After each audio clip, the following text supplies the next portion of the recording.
beyond the parameters of the self is an ocean.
Enlightenment is an ocean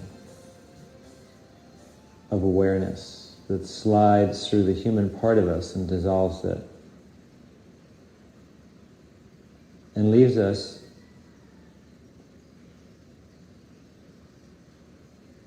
forever in eternity.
Enlightenment is a timeless void.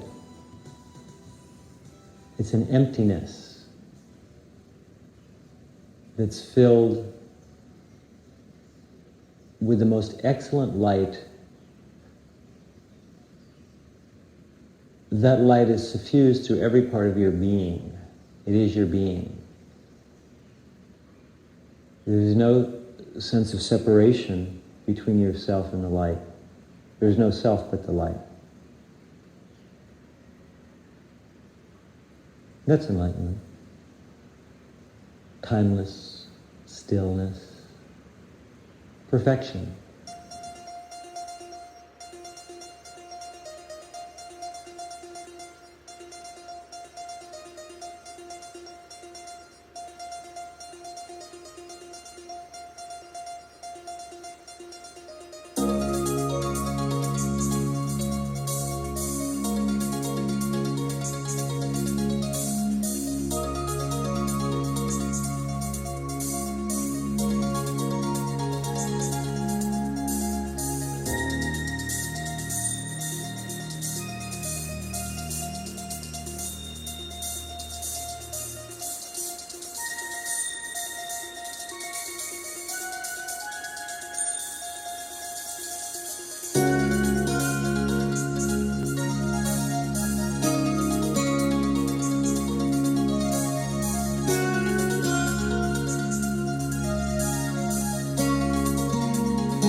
existence.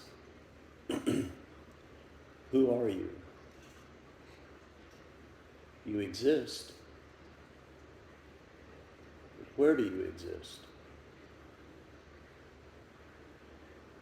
It's been said that we are a drop of water in an endless sea, which is a fascinating concept. In an endless sea, there is no surface or bottom. There's no bottom to the sea. There's no top to the sea. There's no end. There's nothing. It's endless. There's no up or down, east or west. It goes on forever. An endless sea. You're this little drop of water.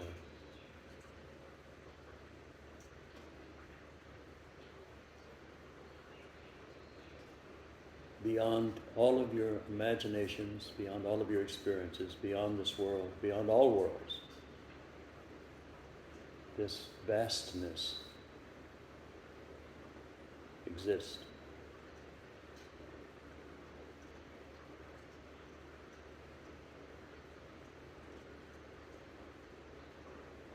Coming back to this little drop of water, if we go inside into the heart, and we start looking at the smallness that's inside of us, we also discover that there's no end to the smallness. It goes forever, in every direction. You are infinitely small and infinitely large. You're right in the middle. There is no more outside of you than there is inside of you, and it's eternity.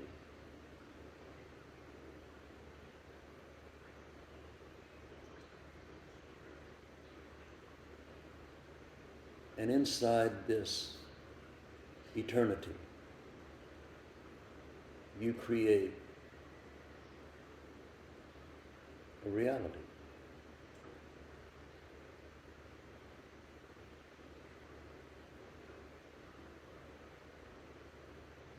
Realities begin, I suppose, with the concept of the soul.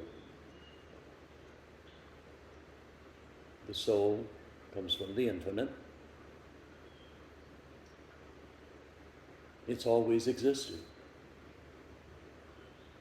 It was really never created. It just exists. All sentient beings have always existed. And all sentient beings take form. And even the non-sentient elements of this existence come from that same incredible nothingness that stretches on forever, both inwardly and outwardly. But you're not alone. You are in an endless sea of drops of water all around you. These drops of water express as what you perceive.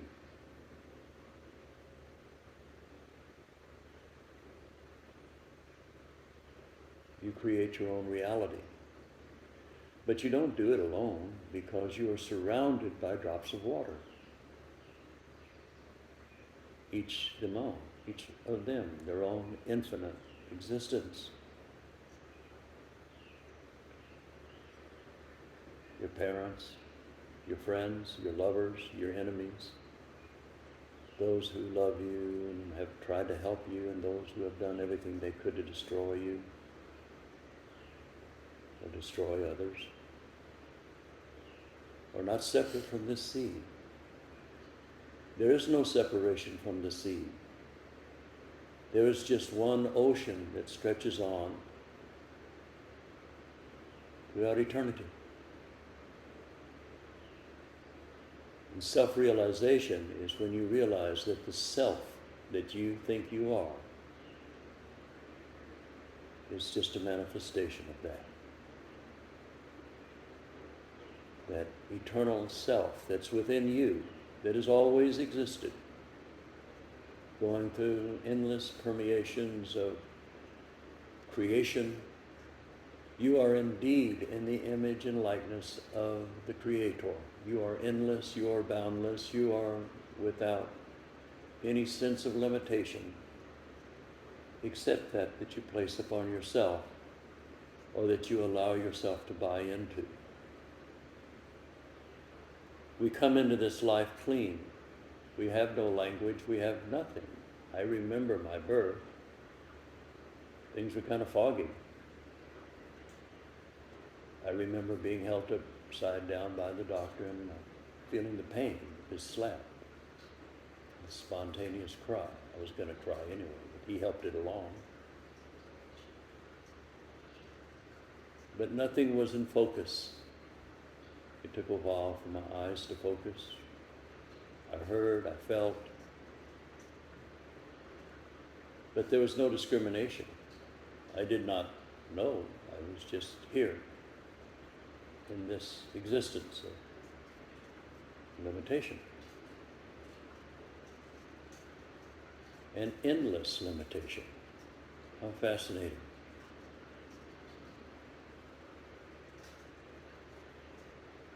I immediately started feeling the pressure or the influence of everyone and everything around me. And slowly, the light and the forms of light started to come into focus. The smells, the taste of my mother's milk, the smell of her body, the touch of her skin, the feel of her love. And from there my life sprang forward, being influenced by parents and friends and adventures and calamities.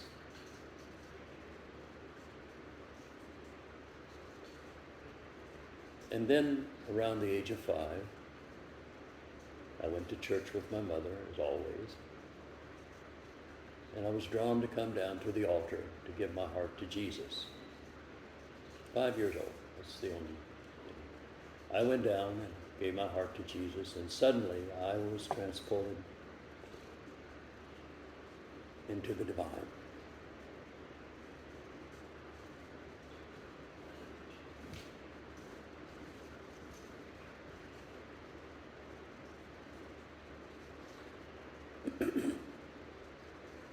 Coming back from that endless experience into this body again, that divine experience was put into a cage, it was put into a little box. This is what happened. This was Jesus. This was God. This was, you getting rid of the devil or whatever. It was put into all, none of the things that they gave me that explained it were correct. They had nothing at all to do with the experience that I had just had. And to this day, when I go there and I come back, there is nothing I can say that can in any way come close to that realization. It's always there. It is in all things. It never ceases to exist. It just changes, and it's changing constantly.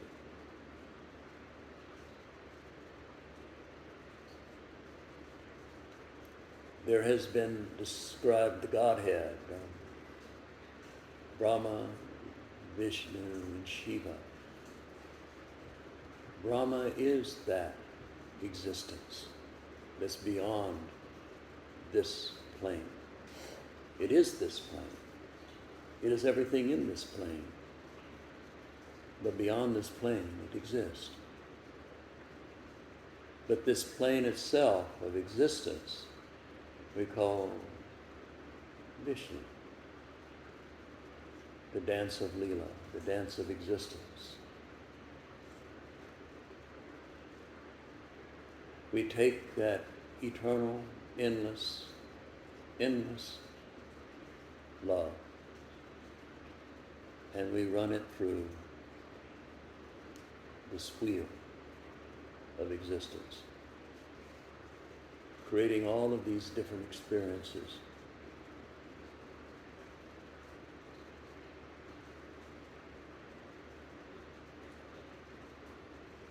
It's like a game that the eternity plays with itself. I'm going to give myself amnesia and see how I wake up. And we will all wake up. The worst of us, the most horrible expression of the divine that we have created within ourselves, will wake up because it has no choice, because it is made of and exists in and is surrounded by the void.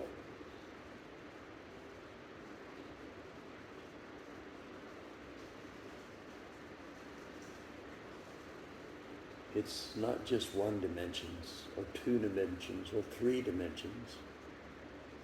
It's endless dimensions, endless planes of existence. And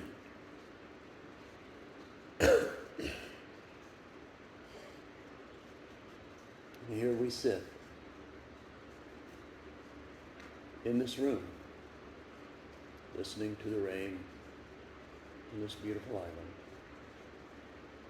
And every single one of us is having a completely different experience.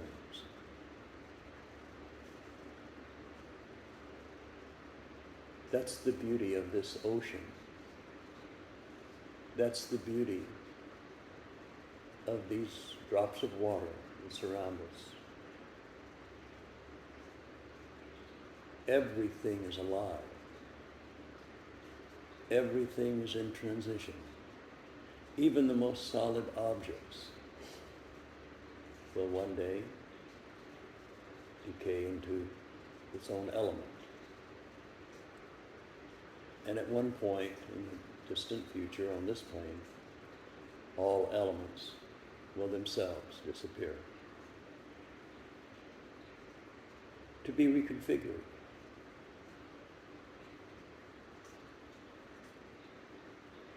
In that endless existence, there is no time.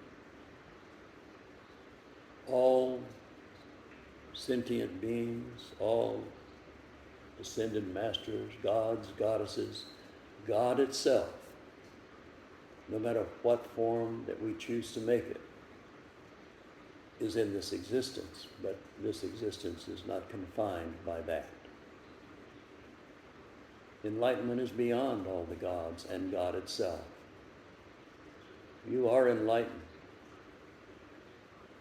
It is your true nature. But you have fallen into this illusion called Maya, and it's in a river. It's not a stagnant pond. This river is always moving because creation is always moving. And in that movement, there becomes time and space and duality. These are just dreams. You are just a dream, having a dream. You're in the image and likeness of the Creator. The Creator has dreamed you, and you're dreaming your life. And we are attracted to people who kind of dream like we do.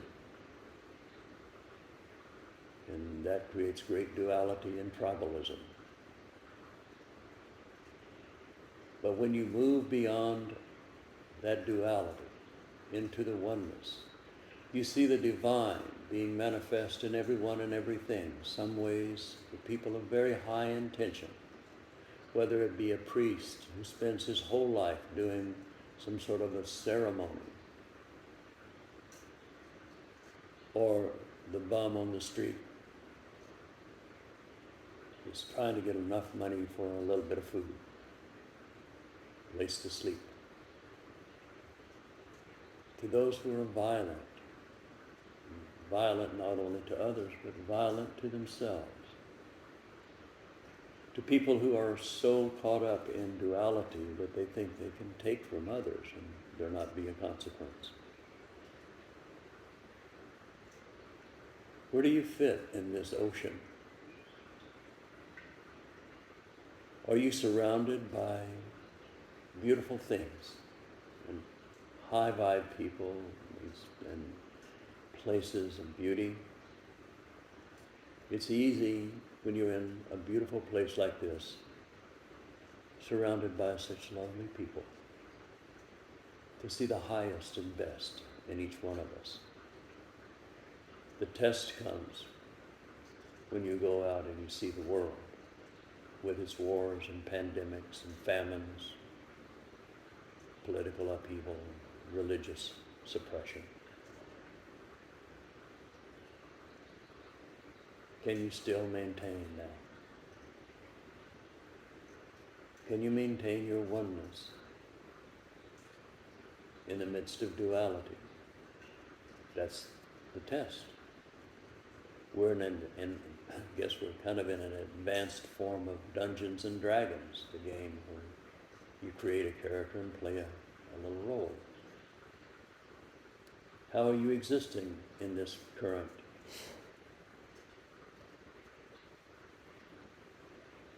iteration of yourself? Are you judging others? I find it fascinating. When we get angry at others, does that mean that we're separate from them? Does that mean that we are separate from the energy that we give to them? Are we immune to what we do to others as not being affected to us?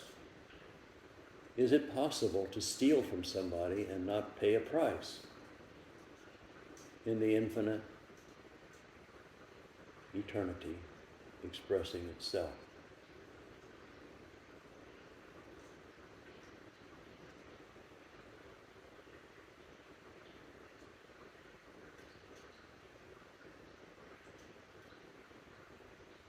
We need to have right vision so we see things correctly. And not in a dualistic way, but in the way of the Buddha.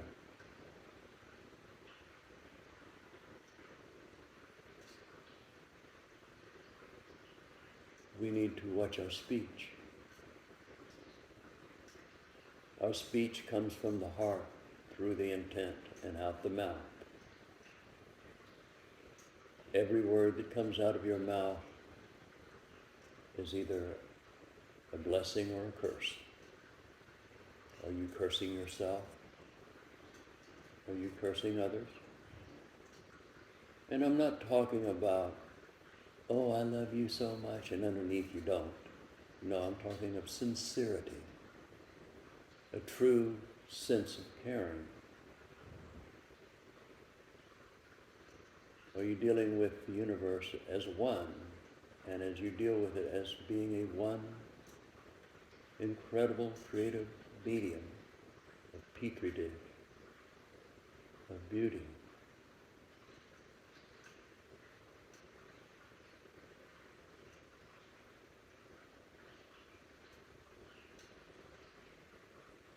What are you creating? Don't you understand that you say is you saying it? When you criticize others, that's you criticizing yourself in the oneness. When you see flaws and shortcomings in others, can you see beyond that? Can you have empathy? Can you allow your consciousness to go to that level and see existence through those eyes? Before you open your mouth, can you do that? Can you take a moment to realize that we're all in this endless sea of existence?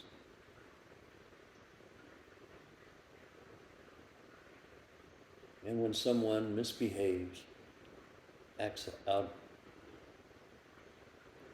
and sometimes many horrible ways of self-indulgence and self-destructiveness? Can you have empathy and compassion? There is redemption. There is a way that we can turn our consciousness around from the dualistic horrors of the world ruled by the insane ape, from the nightmare of the day, into enlightenment.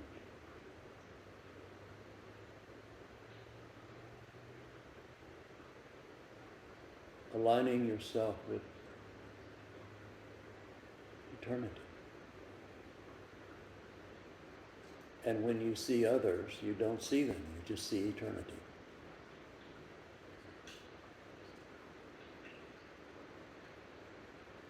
You will be totally and completely enlightened. You have no choice. How do I know that? Because that's what you are. You are already enlightenment.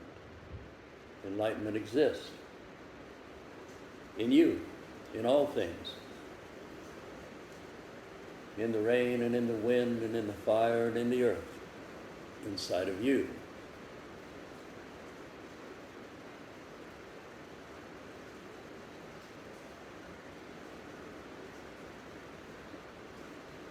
Manifesting inside of your body, much like the chakras.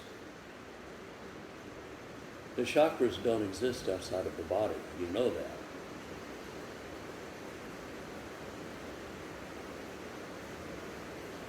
They only exist while you're here, because you're in a dualistic state of mind. But you can raise your chakra awareness in the vibration from the lower, mundane, and survivalist part, the beginning of the river Nile. You can take that and move it up until you come to the center point, where you move beyond the mundane and duality, and you start moving into oneness, into the purity of life, into that is without separation, to that sees more clearly and eventually beyond all permeations of existence into the oneness.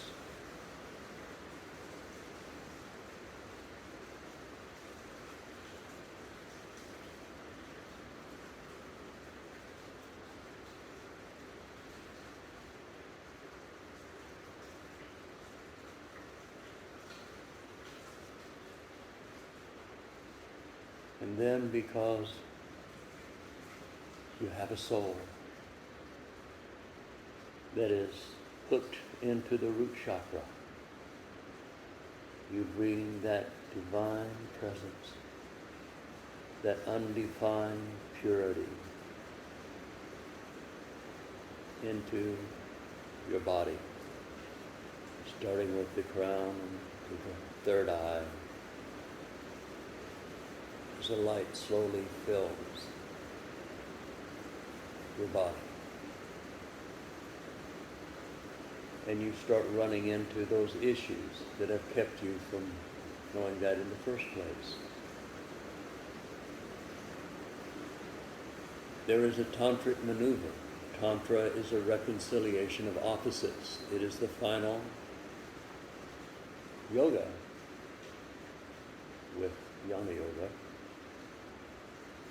But in Tantra, you're reconciling the opposites. You're taking the basest, most lowest, and somehow in your mind and in your being, pulling that up into its highest existence that you can imagine. It transforms as it rises. It cannot exist in that old form. And then you take that highest undefined and you move it down into the forms, into those places, so that even though you're in the world, you're not of it. You have awakened from the dream and realize that you are a dreamer of a greater dream, of an even greater dream. And the dreams you create worlds, your world, unique to you.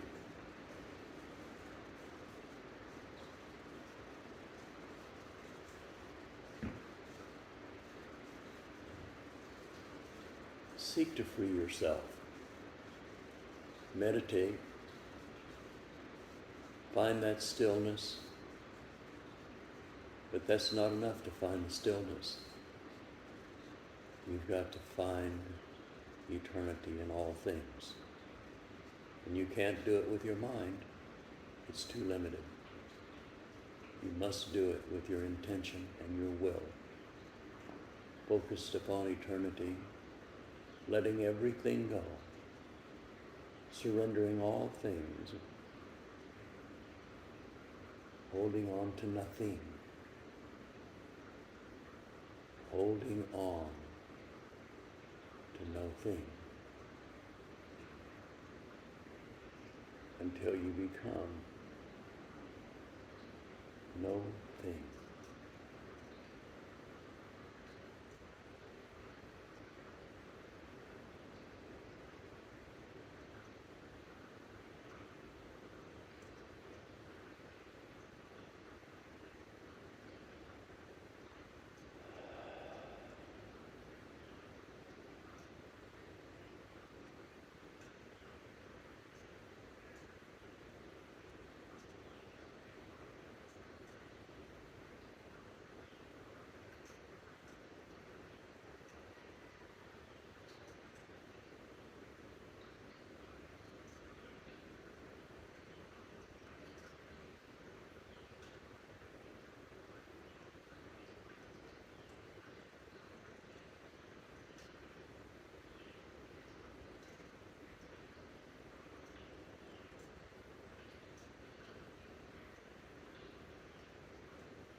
So good luck on your road of self-discovery. The movement from things into the eternal bliss of the divine, of which you are made, of which you exist in, and of which you are evolving to and from. You are holy. You are sacred. You are pure.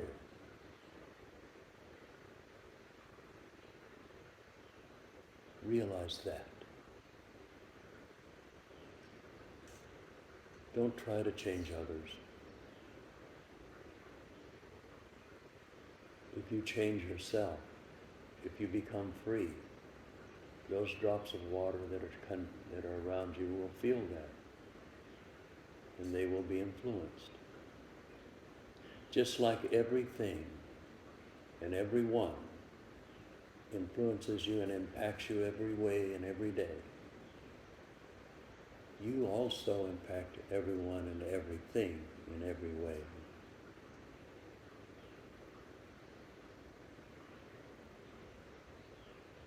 Your life is your message. What message are you giving? Is it a message of sickness? Is it a message of poverty? Is it a message of self-righteousness?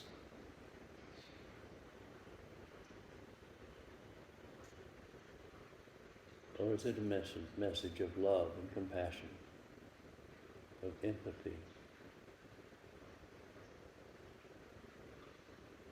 of oneness, of purity?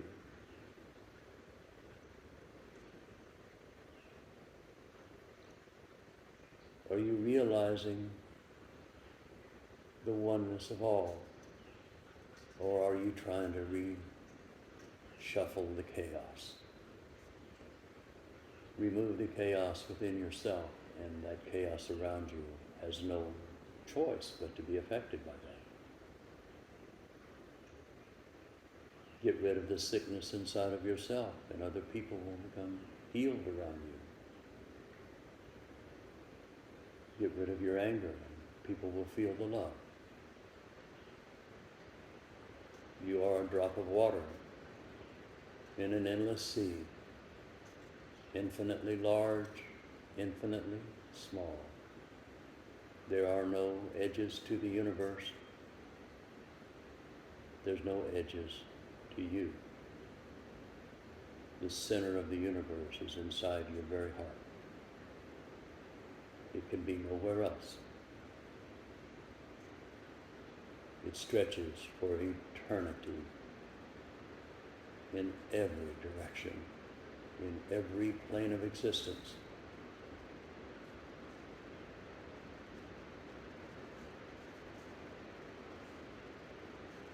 This life is so short. It's a crazy dream. But it can have its moments of sanity. So good luck on your journey.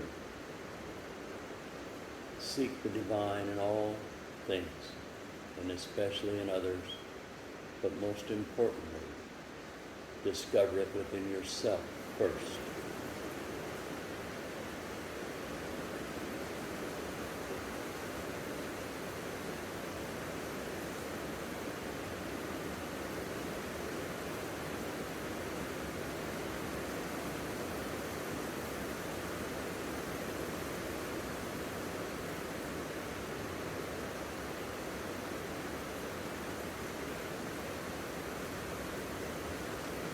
Namaste.